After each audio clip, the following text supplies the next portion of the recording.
चलिए आज हम एक कदम और आगे बढ़ते हैं।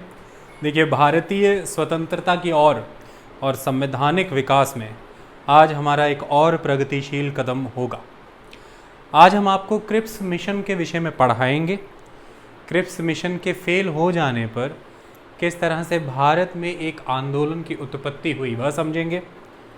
फिर इसी दौरान जो एक राजनीतिक डेडलॉक बना हुआ है उसको तोड़ने के लिए किस तरह से राजगोपालाचारी अपना फॉर्मूला देंगे और एक अंडर कवर लेवल पर एक सीक्रेट मीटिंग के तौर पर भूला भाई देसाई और लियाकत अली ख़ान के बीच में देसाई लियाकत पैक्ट होगा, इसे भी हम समझेंगे। आज का लेक्चर बहुत कॉम्प्रिहेंसिव रहेगा।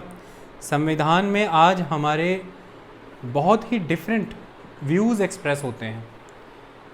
उन व्यूज़ को समझने के लिए यदि आपको यह सारे के सारे डिफरेंट हिस्टोरिकल इवेंट्स क्लियर हो गए, आप कॉन्स्टिट्यूशनल प्रेजेंट पोजीशन को बहुत बेटर समझ पाएंगे। फिर यदि भारत की राजनीति की आज की दिशा, आज की समय में हम बात करें तो एक लंबी कंट्रोवर्सी चली जम्मू कश्मीर के स्टेटस को लेकर के। आज भी आप देखें भारत पाकिस्तान के संबंधों में किस तरह का एक ऑलवेज कन्फ्लिक्टिंग पोजीशन बनी रहती है। इसको बेटर वे में आप अंडरस्टैंड कर सकते हैं इन वर्षों में, ये जो समय अब हम पढ़ रहे हैं, इन वर्षों में हो रहे राजनीतिक विकास को समझ करके। तो उसी दिशा में हम आपको हर चीज़ बेहतर वे में समझाएंगे। हम आपको ब्रिटिशर्स का रोल क्लियर करेंगे। ऑलवेज एक बहुत बड़ा मिसकंसेप्शन समाज के सामने रखा गया है। इतिहास को तोड़ा मरोड़ा बहुत गया है। फिर इतिहास हमने स्निपेट्स में पढ़ लिया, कहीं से मोबाइल पे एक स्निपेट आ गया या उसके पहले कहीं किसी मैगज़ीन में छप गया या किसी से रेलगाड़ी या पान की दुकान के किनारे खड़े होकर सुन लिया, उसको हमने इतिहास मान लिया। इतिहास एक शोध का आधार है और शोध इतनी निरर्थक सी नहीं हो सकती। तो उसमें आप अक्सर सुनेंगे कि अंग्रेज तो भारत का बंटवारा कराना ही नहीं चाहते थे, ये तो भारत था और पाकिस्तान था जो बंटवारा चाहता था। हाँ, बंटवारा हुआ, यकीनन ही कोई चाहता होगा तो बंटवारा हुआ, लेकिन क्या अंग्रेज बंटवारा नहीं होने देना चाहते थे, ये समझना बहुत ज़रूरी है। ये समझ आता है आपको जब आप गहन अध्ययन करते हैं चीज़ों का, जब आप डीप रिसर्च करते हैं तो चीज़ें क्लियर होती हैं कि क्या स्टेटस रहा है ब्रिटिशर्स का हमेशा। और मेरे कल के lecture making of the constitution और उसके पहले मैंने जो कम्युनलिज्म के फेज़ 1 और फेज़ 2 कराए हैं, उनमें भी ये क्लियर होता है कि ब्रिटिशर्स का एक स्टैंड क्या रहा है। वो फैसिलिटेटर रहे हैं, वो मोटिवेटर रहे हैं, वो इनफैक्ट इंस्टिगेटर रहे हैं कि पार्टीशन हो। उन्होंने ये रोल प्ले किया। हाँ, एग्जीक्यूटर जो रहे हैं वो प्लेयर ही रहे हैं। प्लेयर्स मुस्लिम लीग के भी रहे हैं और प्लेयर भारत की तरफ से भी रहे हैं। तो इस तरह से एग्जीक्यूटर रहे हैं ये, लेकिन फैसिलिटेटर, मोटिवेटर, इंस्टिगेटर ब्रिटिशर्स थे, वो ज़रूरी है समझना। चलिए शुरुआत क्रिप्स मिशन से करते हैं। देखिए, आप सब जानते हैं कि वर्ल्ड वार 2 लग चुकी थी। सितंबर 1939 की कहानी है। गवर्नर जनरल लॉर्ड लिनलिथगो ने भारत को बिना भारतीय राजनेताओं की, भारतीय जनता की इच्छा के भारत को वर्ल्ड वार 2 में शामिल कर लिया। इसके बाद कई कुछ हुआ। मेरे पिछले लेक्चर में मैंने डिटेल में बताया, 2 घटनाएं बड़ी हुई। एक गवर्नर जनरल का 8 अगस्त 1940 का ऑफ़र और दूसरी उसके ऑपोजिशन में इंडिविजुअल सत्याग्रह। ये सब चलता रहा। फाइनली बारदौली सेशन में दिसंबर 1941 में कांग्रेस ने इंडिविजुअल सत्याग्रह ख़त्म कर दिया। अब यहीं से ग्राउंड्स प्रिपेयर हो गई थी क्रिप्स मिशन की। तो क्या है ग्राउंड्स क्रिप्स मिशन की इस समय तक? वर्ल्ड वार 2 में मैंने आपको बताया था कि 2 पावर बहुत इंपॉर्टेंट हैं, allied power and axis power. Allied power के तौर पर हमने देखा था कि मेनली यूके एक पावर के तौर पर था, फ्रांस एक पावर के तौर पर था, और फिर इसमें एंट्री यूएसए की भी हुई और फिर इसमें एंट्री यूएसएसआर की भी हुई। तो ये तो अलाइड पावर्स थे। इनके सामने हमने देखा एक्सेस पावर काम कर रही थी। एक्सेस पावर में मेन जर्मनी था, जर्मनी के साथ जापान था और इटली था। अब ऐसे में मेन हम जब बात कर रहे हैं यूके एंड जर्मनी, ये एक इम्पॉर्टेंट आस्पेक्ट है। तो जर्मनी तेज़ी से यूरोपियन एरियाज़ को कंट्रोल करते चला जा रहा था। वेस्ट यूरोप कंट्रोल में कर लिया, ईस्ट की तरफ गया तो फिर 22 जून 1941 को अटैक कर दिया गया यूएसएसआर के ऊपर, यानी कि रशिया के ऊपर। ऐसे में जापान ने जब अपने आप को स्पीड अप किया तो हमने पढ़ा था कि जापान ने तेज़ी से ईस्ट में जो यूके यानी कि ब्रिटेन की कॉलोनीज़ हैं उन कॉलोनीज़ को ऑक्यूपाई करना शुरू किया। उनमें फिलीपींस आ गया, हांगकांग अपने पास ले लिया, इंडो चाइना जैसे कि वियतनाम अपने पास ले लिया, सिंगापुर कैसल अपने पास ले लिया, और फाइनली सबसे बड़ी घटना बर्मा का रंगून। मार्च 1942 को रंगून किन के पास चला गया? जापान के पास। और रंगून किसका हिस्सा है? बर्मा। और बर्मा बहुत इम्पोर्टेंट रखता है, अगर ये भारत है तो म्यांमार, बर्मा एक बहुत इंपॉर्टेंट आस्पेक्ट है। क्यों? भारत का ही हिस्सा था। गवर्नमेंट ऑफ इंडिया एक्ट 1935 के तहत 1936 के अराउंड इसे भारत से अलग किया गया। तो रंगून जब कब्जा कर लिया तो फिर भारत के सामने खतरा मंडरा रहा है। ये मार्च 1942 की घटना हुई।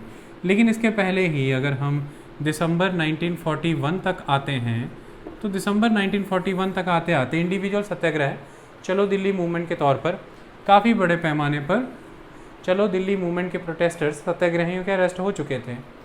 फिर लगातार जापान का भारत की ओर बढ़ते चले जाना और जर्मनी का यूरोपियन कॉन्टिनेंट में ब्रिटेन को मात देते चले जाना, एक तरह से इंडियन नेशनलिस्ट के सामने भी सवाल था कि कहीं ये फासिस्ट नाजी पावर्स इंडिया पे अटैक करके इंडिया को ओवररन ना कर दें। इसके लिए एटलीस्ट इस समय में भी हमें एक एफर्ट करना चाहिए कि हमें ब्रिटिशर्स के साथ नेगोशिएशंस करनी चाहिए, बातचीत करनी चाहिए, और वार एफर्ट्स में हमें ब्रिटिशर्स को सपोर्ट करना चाहिए। ये इनके मन में भी था। तो दिसंबर 1941 आते आते जापान के इस एडवांस स्टेटस को ऑब्जर्व करते हुए भारतीय स्वतंत्रता आंदोलन के हमारे स्वतंत्रताकारियों के भी दिमाग में यह है कि हमें वार एफर्ट्स में अंग्रेज़ों का समर्थन कर देना चाहिए यदि वह हमारी शर्तों को मानते हैं, क्योंकि यह फार बेटर है एज़ कम्पेयर टू नाजी फासी फोर्सेस के एडवांस होने से। इसी समय में अंतर्राष्ट्रीय स्तर पर कुछ और चीज़ें भी हो रही हैं। मैंने आपको बताया था कि 7 दिसंबर ऑनवर्ड्स जापान ने अमेरिका के अमेरिकन फ्लीट जो पर्ल हार्बर पे स्टेशन्ड थी उस पर हवाई हमला कर दिया था। यह भी पूरे विश्व को हिला देने वाली घटना थी, दिसंबर 1941 की, दिसंबर 1941 की। अब एक समय ऐसा बन चुका है कि जापान तेज़ी से एशियाई क्षेत्रों में और पैसिफिक रीजन में फैल रहा है। जर्मनी तेज़ी से यूरोपीय कॉन्टिनेंट के ऊपर फैलता चला जा रहा है। ऐसे में अंतर्राष्ट्रीय स्तर पर ब्रिटेन के ऊपर दबाव है कि इंडिया के साथ एक कंस्ट्रक्टिव डील क्रैक की जाए, उसे एक कॉम्प्रोमाइज़री ग्राउंड पे लाया जाए ताकि हम एक लेवल पर इस एडवांसमेंट को रोक सकें। जापान और जर्मनी की फासीवादियों को, नाजीवादियों को रोका जा सके। इसके लिए अमेरिकी राष्ट्रपति फ्रैंकलिन रूजवेल्ट का दबाव बहुत ज़बरदस्त था ब्रिटिश प्रधानमंत्री विंसेंट चर्चिल के ऊपर। साथ ही साथ उस समय के चाइनीज़ प्रीमियर या प्रेसिडेंट चियांग काई शेक, इनका दबाव भी था कि तेज़ी से आप बातचीत के दौर को आगे बढ़ाइए, भारत के साथ परिस्थितियों को सुगम करिए। इसी तरह से ब्रिटेन की लेबर पार्टी का भी विंसेंट चर्चिल के ऊपर दबाव था कि आप बातचीत का दौर आगे बढ़ाते हुए डेडलॉक को ख़त्म करिए। तो लेबर पार्टी, अमेरिकन, चाइनीज़, इन प्रेशर्स के तहत आकर के उस समय की ब्रिटिश कोलिशन की गवर्नमेंट, जिसमें लेबर, कंजर्वेटिव और लिबरल तीनों रिप्रेजेंट हो रहे हैं, विंसेंट चर्चिल के पास अब कोई और आधार नहीं बचता कि वो भारत से बातचीत आगे ना बढ़ाए। तो पहला कारण तो ये था। दूसरा कारण ये भी था कि ब्रिटेन भयभीत था इस बात से कि क्योंकि हमारे हारने का कारण इंडो पैसिफिक, जब मैं इंडो पैसिफिक कह रहा हूँ तो इंडियन ओशियन, इस इंडिया पैसिफिक रीजन में हमारी जो कॉलोनीज़ हैं, इन कॉलोनीज़ का के ऊपर जापान का कब्जा होने का एक कारण ये है कि यहाँ पर जो पॉपुलर सपोर्ट है वो हमारे पास नहीं था। लोग कॉलोनियलिज्म के अगेंस्ट थे, एंटी कैपिटलिस्ट उनकी सोच थी। यह कारण है कि हमारे पास जन समर्थन नहीं था। इस वजह से हम वहाँ पर जापान के द्वारा हरा दिए गए हैं। ऐसे में यदि यह भारत में भी रिपीट होता है तो भारत एक बहुत बड़ी कॉलोनी है, एक अच्छी खासी सेना हमारे वहाँ पर है, रिसोर्सेज हैं हमारे वहाँ पर। भारत अगर चला गया तो इंडियन ओशन पे मेन जो कंट्रोल है हमारा वो जाता रहेगा। इसके तहत भारत में भी वही माहौल चल रहा है जो other south east Asian colony में चल रहा था, और वो ये कि बड़ी पार्टी जिसके पास बड़ा जन समर्थन है वो हमारे साथ नहीं है। यकीनन ही मुस्लिम लीग, प्रिंसली स्टेट्स हमारे साथ चल रहे हैं, लेकिन फिर भी कांग्रेस के पास जन आधार बड़ा है, वह हमारे साथ होनी ज़रूरी है। इसके लिए ये दूसरी उनके ऊपर एक ऑब्लिगेशन आ रही थी कि वो इस तरह का कोई भी रिफॉर्म प्रपोजल फर्दर दें। और तीसरी चीज़ कि इंडियन नेशनलिस्ट लीडर भी ये चाह रहे थे कि इस समय में अब किसी तरह से बातचीत के दौर को फिर से आगे बढ़ाया जाए और जो एडवांसमेंट जापान का हो रहा है इसे एक लेवल पर बॉर्डर रीजन पे रोक दिया जाए। तो ये कुछ बैकग्राउंड परिस्थितियाँ एग्जिस्ट कर गई उस समय में, जिसके तहत भारत से बातचीत करना ज़रूरी हो जाता है। इसी बातचीत के तहत अब 1942 में मार्च महीने में तैयार किया जाएगा। क्या तैयार किया जाएगा? देखिए, ब्रिटेन निर्णय ले रहा है युद्ध के, तो ब्रिटेन में जब युद्ध के निर्णय लिए जाते होंगे तो ब्रिटेन की जो काउंसिल ऑफ मिनिस्टर होगी उसमें कोई ना कोई वॉर के निर्णय लेने के लिए कैबिनेट बनाया होगा, उसे वॉर कैबिनेट कहा जाता है। इस बात को आपको ध्यान में रखना है। तो कहीं पर भी अगर यह शब्द पढ़ें वॉर कैबिनेट तो कंफ्यूज ना हो। तो ब्रिटेन की इस वॉर कैबिनेट ने निर्णय लिया कि हम इंडिया के लिए अब एक स्कीम डिवाइस करने जा रहे हैं जो एक तरह से इंडिया के सेल्फ गवर्नमेंट के फाइनल गोल की रियलाइजेशन की स्कीम है। तो हमारी तरफ से हम ये डिक्लेयर कर देते हैं कि हमारा जो एक फाइनल गोल है वो ये है इंडिया के लिए कि इंडिया अपनी सेल्फ गवर्नमेंट रियलाइज़ करेगा। ये हम अपनी तरफ से दे रहे हैं और ये हमारी तरफ से अब अंतिम चीज़ है जो हम प्रोवाइड कर रहे हैं। इसको लेकर के जाने का काम करने की जिम्मेदारी दी जाएगी सर रिचर्ड स्टैफर्ड क्रिप्स को। तो sir Richard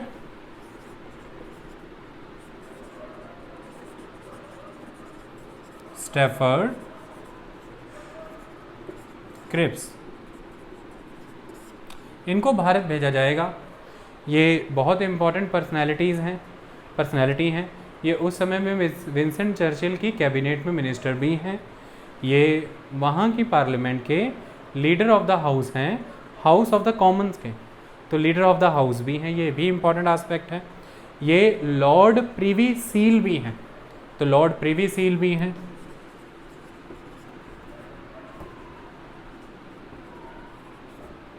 house of the common के लीडर ऑफ द हाउस भी हैं, कैबिनेट मंत्री हैं, और इनके साथ कुछ और इम्पॉर्टेंट चीज़ें भी जुड़ी हैं। ये लेबर पार्टी से बिलोंग करते हैं। ये कांग्रेस और भारत की नेशनल मूवमेंट के साथ एक इंक्लिनेशन रखते हैं। 1938 में नेहरू लंदन गए थे। उस समय में ही ऐसा कहा जाता है कि क्रिप्स और नेहरू ने मिलकर के प्लान बनाया था कि आगे भारत में संवैधानिक विकास की प्रक्रिया में क्या कदम और उठाए जाएंगे कॉन्स्टिट्यूशनल प्रोग्रेस के प्रोसेस में।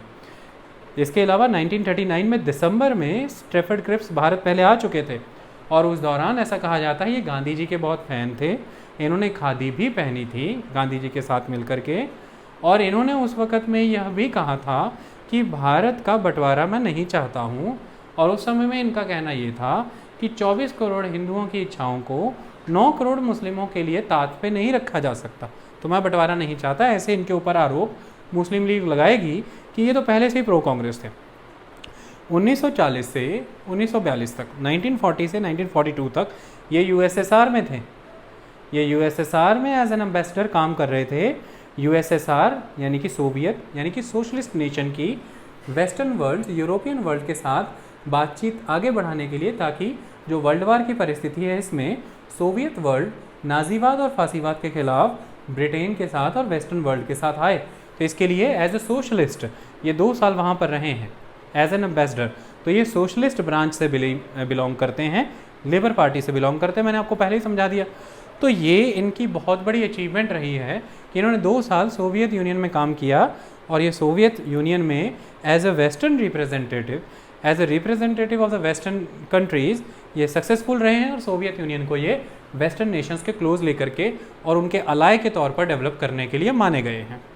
ऐसे में इन्हें भारत आना था।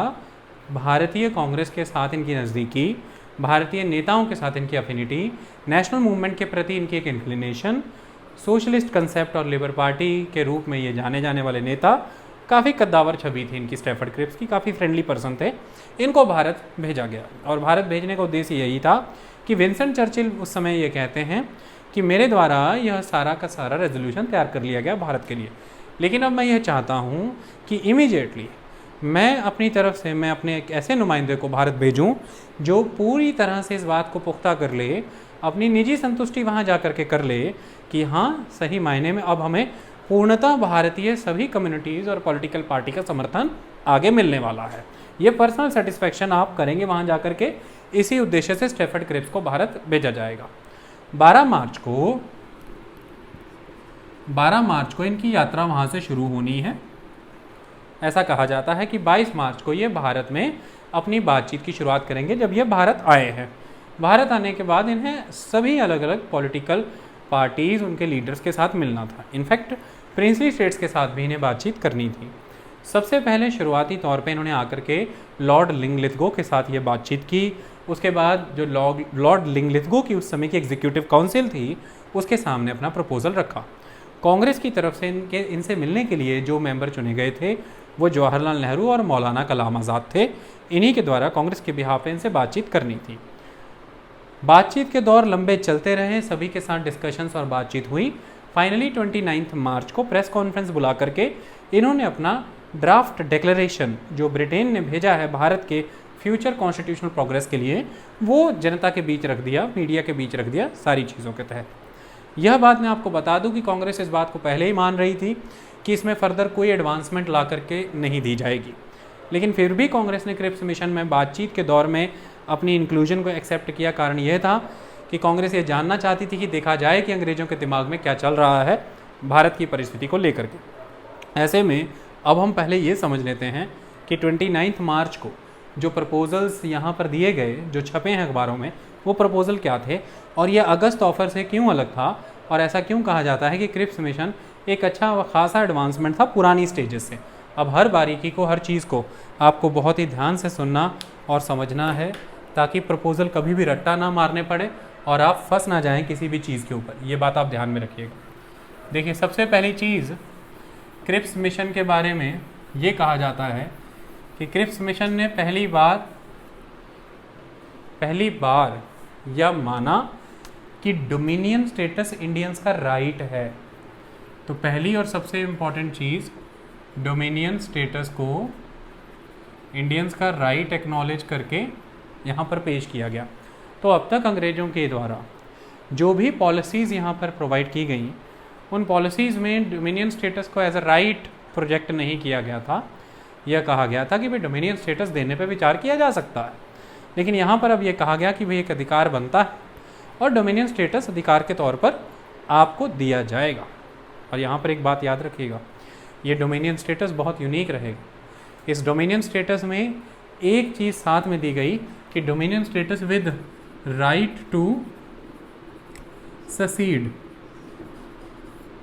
जो मांग कभी कांग्रेस कर रही थी, वो मांग इसमें एक लेवल पे स्वीकार हुई कि आपको dominion status with right to secede दिया जाएगा। यानी कि आने वाले समय में कुछ शर्तें इसमें रखी जाएंगी। उन शर्तों का पालन यदि हो जाता है, सेंट्रल लेजिस्लेचर में जैसे इस तरह से शर्तें रखी जा सकती थी, क्योंकि टर्म्स एंड कंडीशंस अभी निर्धारित होनी थी।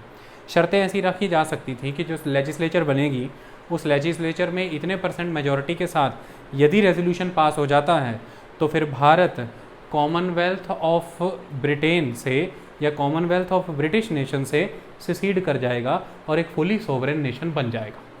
तो भविष्य में भारत खुद को कॉमनवेल्थ से अलग करके फुली सोवरेन नेशन बन सकता है। उसका घोतक, उसका प्रमाण यह राइट टू सिसीड का क्लॉज था और डोमिनियन स्टेटस भारत को मिला है। ये बड़ी बात है। डोमिनियन स्टेटस का मतलब ये हो जाता है यहाँ पर कि भारत अब आज के बाद से एक डोमिनियन स्टेटस क्रिएट करेगा, जो डोमिनियन स्टेटस एसोसिएटेड होगा यूके के साथ और बाकी की डोमिनियन के साथ, और यूके के साथ और बाकी की डोमिनियन के साथ एसोसिएटेड होते हुए इन सब का एक कॉमन एलिगेंस रहेगा टुवर्ड्स द क्राउन। तो जो स्टेटस बाकी कॉलोनीज़ का है, जो स्टेटस यूके का है, वही स्टेटस भारत का हो जाएगा क्राउन को लेके। तो क्राउन अब यहाँ पर एक बॉडी के तौर पर एग्जिस्ट कर जाएगा। और यहाँ पर आपको एक बात समझनी है कि ये तो हो गया क्राउन। अब आपको कैसे क्राउन बनाने आते हैं तो आप देखें। इस क्राउन के प्रति अब यहाँ पर आपको समझना है यूके, इंडिया और अदर कॉलोनीज जितनी भी हैं, ये सभी इनकी कॉमन एलिगेंस, स्वामी भक्ति हो गई है क्राउन के प्रति। तो फिर ये स्टेटस वाइज एट पार आ गए ना, इनका स्टेटस तुल्य समान हो गया ना, बराबर हो गया ना। तो तुल्यता प्रदान कर दी गई भारत को बाकी कॉलोनियों के मुकाबले और यूके के बराबर ला करके खड़ा कर दिया गया। तो ब्रिटिश कॉमनवेल्थ नेशन हो गया भी, ना ब्रिटेन ऊपर है ना इंडिया नीचे है, बराबर हो जाएंगे आप, ये माना गया। क्राउन की नज़र में सब बराबर है। आई बात समझ में? वो बात अलग है कि क्राउन की सीट वहाँ पर है तो उसको थोड़ी बहुत सुपीरियरिटी रहेगी, लेकिन ब्रिटिश कॉमनवेल्थ नेशन का मतलब ही ये होता है कि हम सब अब कॉमनवेल्थ तुल्य हो चुके हैं। ऐसे में आपको यकीनन ही एक अधिकार मिल जाता है। वो कौन सा अधिकार? कि आपके पास ये जो डोमिनियन स्टेटस हम इस बार देने जा रहे हैं, इसमें आपको इंटरनल और एक्सटर्नल फुल सॉवरेनिटी है, क्योंकि आपको तुल्यता प्रदान कर दी गई है, बराबरी प्रदान कर दी गई है। तो इंटरनल और एक्सटर्नल सॉवरेनिटी आपकी पूरी है, मतलब आप इंटरनेशनल ऑर्गेनाइजेशंस में अपने दम पर इंडिपेंडेंटली पार्टिसिपेट कर सकते हैं, जैसे कि यूनाइटेड नेशंस। तो इंटरनेशनल ऑर्गेनाइजेशंस में पार्टिसिपेट होने की आज़ादी है, क्योंकि एक्सटर्नल और इंटरनल सॉवरेनिटी है अब आपकी। राइट टू सेसीड है, भविष्य में जा कर के इस कॉमनवेल्थ से अलग होना चाहते हैं, डिलीट हो जाएंगे, उसके लिए कुछ शर्तें होंगी, वो शर्तों की आप पूर्ति कर देना। डोमिनियन स्टेटस यहाँ पर मतलब है कि बराबरी, कि आप एसोसिएटेड रहेंगे with the crown like the other colonies, Australia, Canada, south Africa, like the UK. तो इस तरह से आप एक नेशन का दर्जा पा जाएंगे। ये पहला क्लॉज यहाँ पर रखा गया। आई बात समझ में? इसमें कोई संदेह? दूसरा क्लॉज यहाँ पर बहुत इंपॉर्टेंट है कि जब वॉर एंड हो जाएगी, ये डोमिनियन स्टेटस भी एग्जिस्टेंस में आएगा वॉर एंड होने के बाद। जब वॉर एंड हो जाएगी, उसके एंड होने पर आपको एक कॉन्स्टिट्यूएंट असेंबली बनाने को दी जाएगी, और ये कॉन्स्टिट्यूएंट असेंबली आपके लिए कॉन्स्टिट्यूशन बनाएगी। याद रखिएगा, ये आपको प्रावधान अगस्त ऑफर जैसे लग रहे होंगे, लेकिन फ़र्क भी साथ ही बता देता हूँ। अगस्त ऑफर में डोमिनियन स्टेटस की बात कही गई थी, लेकिन आप एक बात याद रखिए, उसमें एक्सटर्नल इंटरनल सॉवरेनिटी का जिक्र नहीं था, उसमें राइट टू सेसीड का जिक्र नहीं था, उसमें common allegiance to the crown का ऐसा जिक्र नहीं था। ये एक क्लियर कट ब्लूप्रिंट था डोमिनियन स्टेटस का, ये क्लियर कट था, ये स्टेटस क्लियर है। और यहाँ पर डोमिनियन स्टेटस को राइट कहा गया है। सेकेंड एस्पेक्ट, अगस्त ऑफर में भी कॉन्स्टिट्यूएंट असेंबली का जिक्र था, लेकिन वहाँ पर कॉन्स्टिट्यूएंट असेंबली में ये कहा गया था कि भारत के लिए एक संविधान सभा, एक कॉन्स्टिट्यूएंट असेंबली होगी, जिसमें मेनली इंडियन इन्वॉल्व होंगे, यानी कि प्रमुखता भारतीय होंगे। लेकिन इस बार जो कॉन्स्टिट्यूएंट असेंबली का जिक्र यहाँ पर क्रिप्स मिशन ने किया है, इसमें मेनली की वर्ड सोलली है, वर्ड मेनली नहीं है, मुख्यतः भारतीय नहीं है, वर्ड सोलली है, यानी कि केवल भारतीय, केवल भारतीय, कोई अफसरशाही नहीं, कोई अंग्रेज नहीं, केवल भारतीयों के द्वारा, नॉट मेनली। अब एक संविधान सभा बनेगी जब युद्ध खत्म हो जाएगा, और वो संविधान सभा संविधान बनाने का काम करेगी। तो अगस्त ऑफर से ये इस तरह से वेरी कर गया। और दूसरी बात, अगस्त ऑफर में रोड मैप या प्रोसीजर क्लियर नहीं था कि कॉन्स्टिट्यूएंट असेंबली प्रॉपर कैसी होगी। ऐसा कह दिया गया था प्रिंसली स्टेट्स के मेंबर हो जाएंगे, उसके अलावा कांग्रेस के भी मेंबर होंगे, माइनॉरिटीज़ के, मुस्लिम लीग के भी मेंबर होंगे, सबको एक हिस्सा दिया जाएगा। लेकिन इसमें क्लैरिटी रखी गई, क्लैरिटी ये रखी गई कि इसमें जो ब्रिटिश इंडियन प्रोविंसेस हैं उनके मेंबर होंगे, तो ब्रिटिश इंडियन प्रोविंसेस के मेंबर होंगे और प्रिंसली स्टेट्स के भी मेंबर होंगे इस कॉन्स्टिट्यूएंट असेंबली में। ब्रिटिश इंडियन प्रोविंसेस के मेंबर इलेक्टेड होंगे और उन्हें इलेक्ट करने का काम करेंगी जो गवर्नमेंट ऑफ इंडिया 1935 के अकॉर्डिंग 1937 में चुनाव हो के प्रोविंसेस में लेजिस्लेचर्स बनी हैं, उन लेजिस्लेचर्स में जिनमें तो सिंगल है, यूनिकैमरल है, ठीक है, जिनमें बाय कैमरल है, लोअर हाउस यानी कि लेजिस्लेटिव असेंबली के मेंबर इलेक्ट करके, वोट करके उन ब्रिटिश इंडियन प्रोविंसेस से मेंबर इलेक्टेड कॉन्स्टिट्यूएंट असेंबली में आएंगे। मतलब जो प्रोविंशियल लेजिस्लेटिव असेंबलीज हैं उनके मेंबर अपनी अपनी प्रोविंस से कॉन्स्टिट्यूएंट असेंबली के लिए मेंबर चुन करके भेजेंगे। तो ब्रिटिश इंडियन प्रोविंसेस में तो ये होगा। तो ब्रिटिश इंडियन प्रोविंसेस से कॉन्स्टिट्यूएंट असेंबली में मेंबर चुनाव के माध्यम से आएंगे। चुनाव यहाँ पर डायरेक्ट नहीं है, चुनाव इनडायरेक्ट है। ये मैं आपको पहले भी बता दूं कि फाइनली कैबिनेट मिशन प्लान जो आगे जाकर के 1946 में आएगा उसमें भी चुनाव इनडायरेक्ट ही होंगे, क्योंकि समय की सीमा है, फिर अरेंजमेंट की कमी है। इतने बड़े देश में डायरेक्ट इलेक्शन करा पाना, 30 करोड़ से ऊपर जनसंख्या, वो इतना आसान भी नहीं था। ऐसे में इनडायरेक्ट इलेक्शन का सिस्टम है। मुद्दे की बात यह है कि सपोज़ कर लीजिए यहाँ पर कि आप मद्रास प्रोविंस है और उस मद्रास प्रोविंस में 1935 के एक्ट के मुताबिक 1937 में एक लेजिस्लेटिव असेंबली तो बनी होगी। उस लेजिस्लेटिव असेंबली के इलेक्टेड जो मेंबर उसमें हैं वो लोग वोट डालेंगे और वो वोट डाल करके इस मेंबर को अपनी ही प्रोविंस से इलेक्ट करके असेंबली में भेजेंगे। इस तरह से सभी प्रोविंसेस के लेजिस्लेटिव असेंबली के मेंबर्स अपनी अपनी प्रोविंस से कैंडिडेट्स को वोट डाल करके कॉन्स्टिट्यूएंट असेंबली में भेजेंगे। ये फॉर्मूला ब्रिटिश इंडियन प्रोविंसेस के लिए तो बन गया, लेकिन प्रिंसली स्टेट्स के मेंबर्स नॉमिनेटेड होंगे। प्रिंसली स्टेट्स के मेंबर नॉमिनेट होकर के आएंगे, प्रिंसली स्टेट्स उन्हें नॉमिनेट करके भेजेगा। ये बात क्लियर हो गई। कॉन्स्टिट्यूएंट असेंबली होगी, ये कॉन्स्टिट्यूएंट असेंबली कॉन्स्टिट्यूशन बनाने का काम करेगी। इस कॉन्स्टिट्यूशन को ब्रिटिश सरकार स्वीकृति देगी और इसे अप्लाई कर देगी, लागू कर देगी, 2 शर्तों के साथ। इस कॉन्स्टिट्यूएंट असेंबली के बनाए हुए कॉन्स्टिट्यूशन को ब्रिटिश सरकार मान्यता देगी, उसे अप्लाई कर देगी 2 शर्तों के साथ। पहली शर्त इस बात की कि इस कॉन्स्टिट्यूएंट असेंबली और ब्रिटिश गवर्नमेंट के बीच में अग्रीमेंट होगा। अग्रीमेंट किस बात का होगा? ट्रांसफ़र ऑफ पावर को लेकर के। सत्ता डोमिनियन स्टेटस दिया है तो डोमिनियन सरकार बन जाएगी, सेंट्रल लेजिस्लेचर बनेगी, सब कुछ होगा। उसके लिए ब्रिटिशर्स को चाबी तो देनी पड़ेगी भारतीय को, तो पावर तो ट्रांसफ़र करना पड़ेगा। अब मुद्दे की बात यहाँ पर यह है कि ये डोमिनियन स्टेटस की सरकार कैसे चलेगी? संविधान से, संविधान के मुताबिक ही चलेगी ना। गवर्नमेंट ऑफ इंडिया एक्ट 1935 के मुकाबले तो के अकॉर्डिंग तो नहीं चलेगी। और इसके लिए यह कॉन्स्टिट्यूशन जो कॉन्स्टिट्यूएंट असेंबली बनाएगी, इस कॉन्स्टिट्यूशन को अंग्रेज स्वीकार करेंगे और लागू करेंगे भारत पे। इसको स्वीकार करके लागू करने की 2 शर्तें उन्होंने रखी।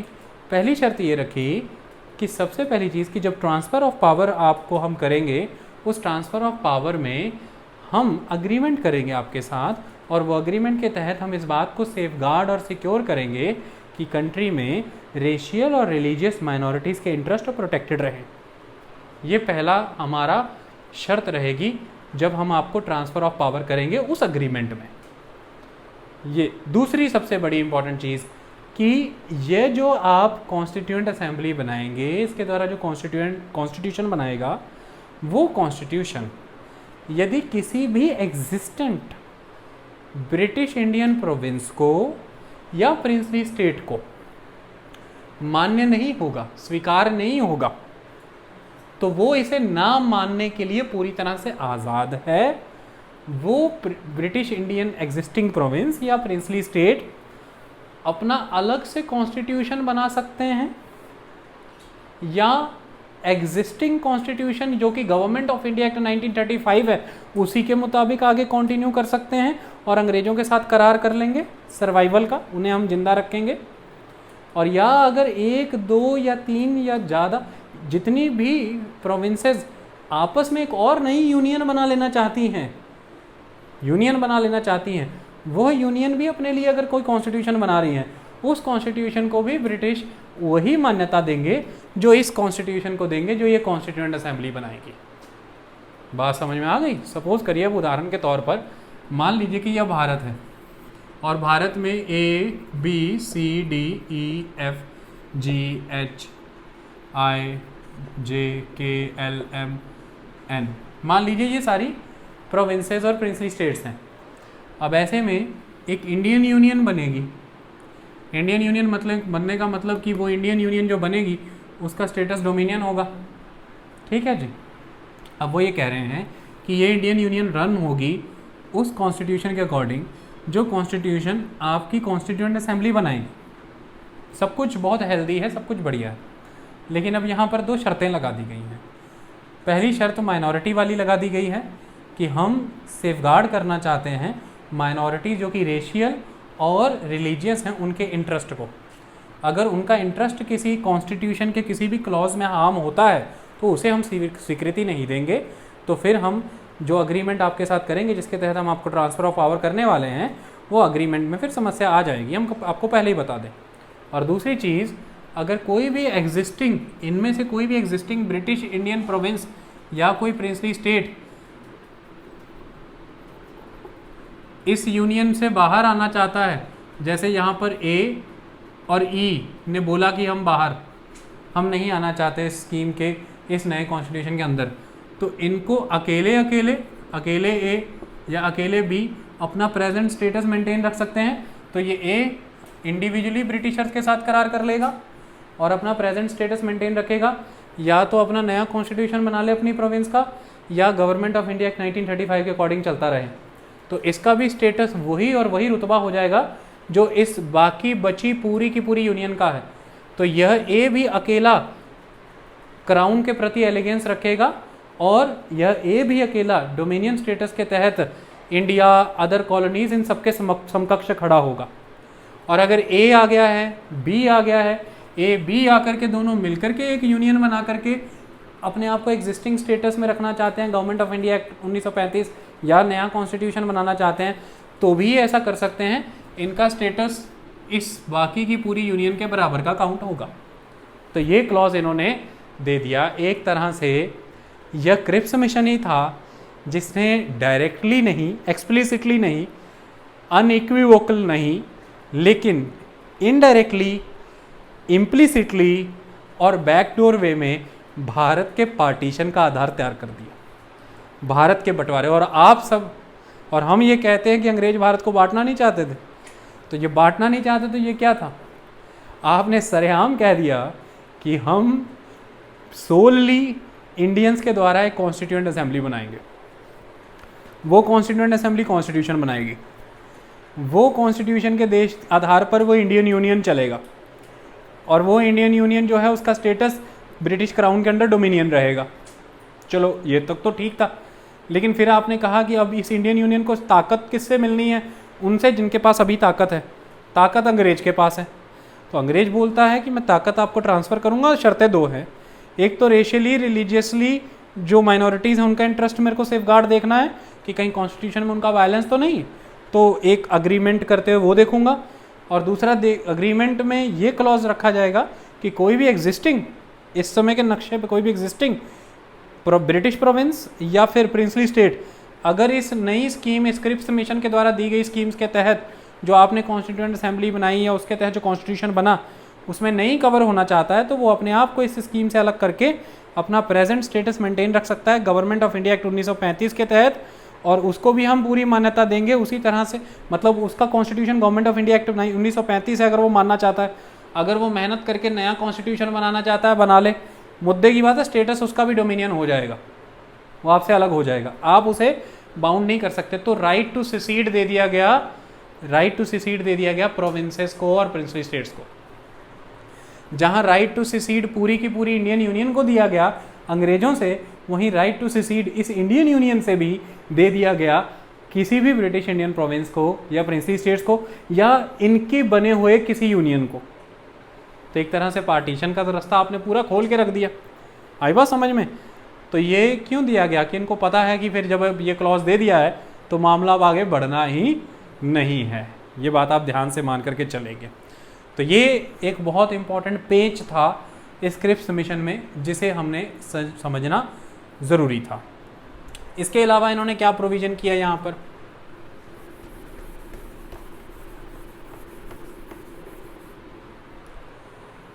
इसके अलावा प्रोविज़न यहाँ पर ये कर दिया गया है कि अब मान लीजिए, सपोज करिए कि कोई किसी तरह की कोई प्रोविंस है, वो उस समय के लिए उस स्कीम में शामिल नहीं है।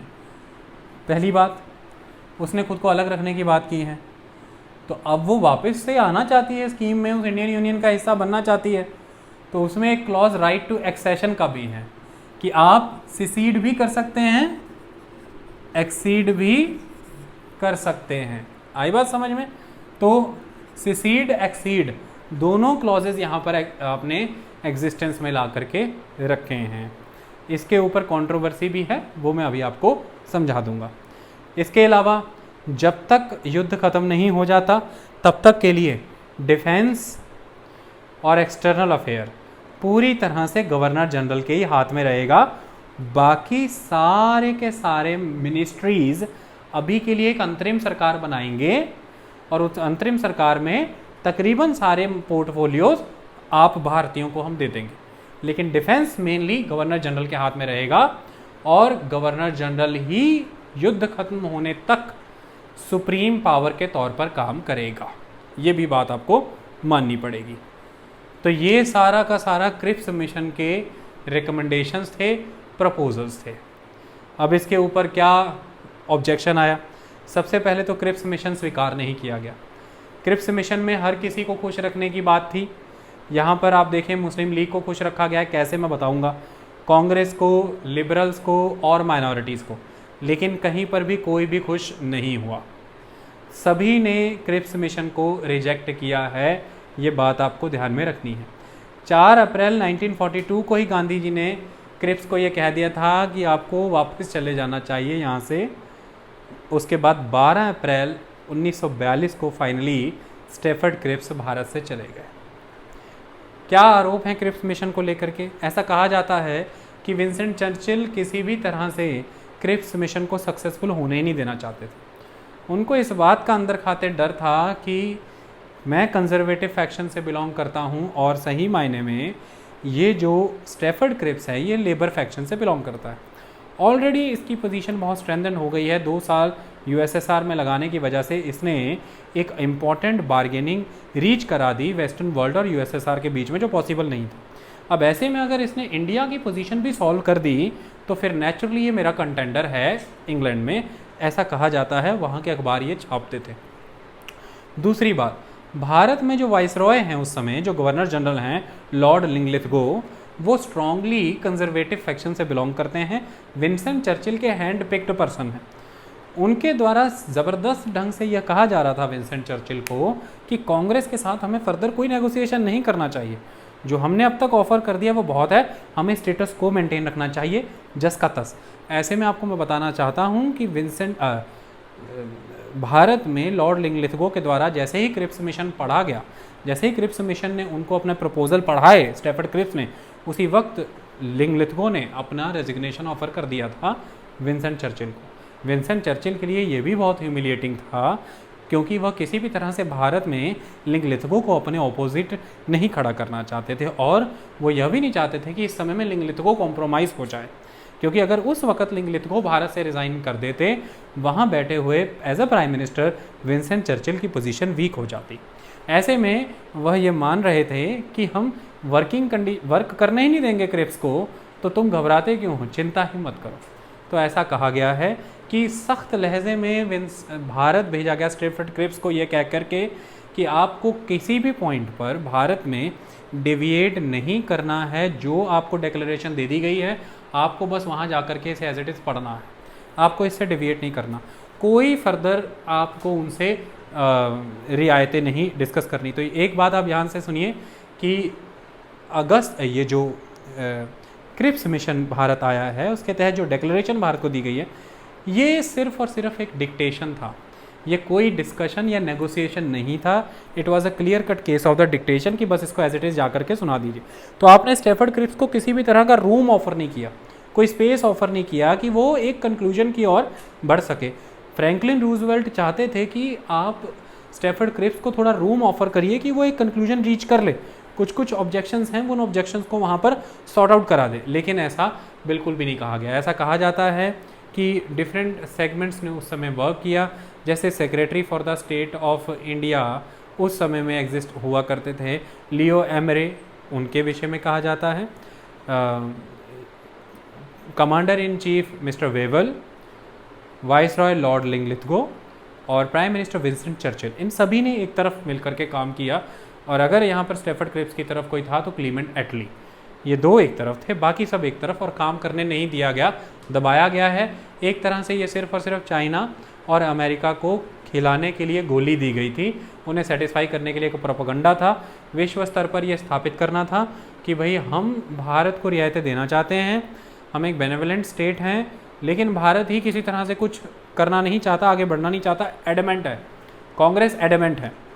दूसरा, भारत में रिफ्ट और बढ़ जाए, इसका यही प्रयास था। क्रिप्स मिशन जहाँ पर परिस्थितियाँ सुधारने आया था, ये इतनी बिगाड़ के चला गया कि इसके बाद कोई और ऑप्शन ही नहीं बचा।